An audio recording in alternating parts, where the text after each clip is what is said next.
سلام الله عليكم متابعي الكرام، أسعد الله أوقاتكم بكل خير.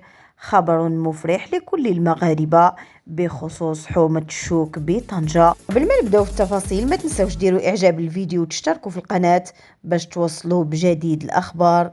إليكم التفاصيل. قررت المحكمة الابتدائية بطنجة صباح اليوم الاثنين رفض دعوى إخلاء في قضية أرض حي بن كيران المعروفة بحومة الشوك بطنجة. وحسب أحد أعضاء هيئة الدفاع عن سكان حومة الشوك فإن المحكمة قضت بانعدام صفة الشركة للتقاضي وتم الحكم بعدم القبول. وذكر أن الشركة لم تثبت الشكليات العادية في التقاضي، فبالأحرى أن تثبت في هذه الدعوى أحقيتها في البقعة الأرضية موضوع النزاع.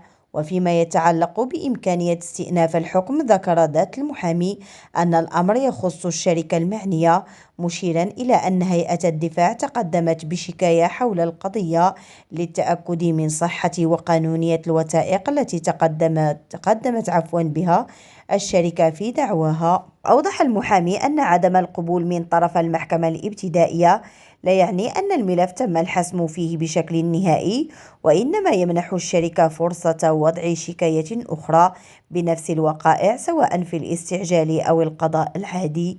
وكان العشرات من ساكنة حي بن كيران حومة الشوك قد توصلوا باستدعاءات لحضور جلسة المحاكمة بالمحكمة الابتدائية، وذلك بناء على شكاية عاجلة تقدمت بها شركة عقارية ضدهم تطالبهم من خلالها بإفراغ مساكنهم التي يقطنون بها منذ عقود من الزمن.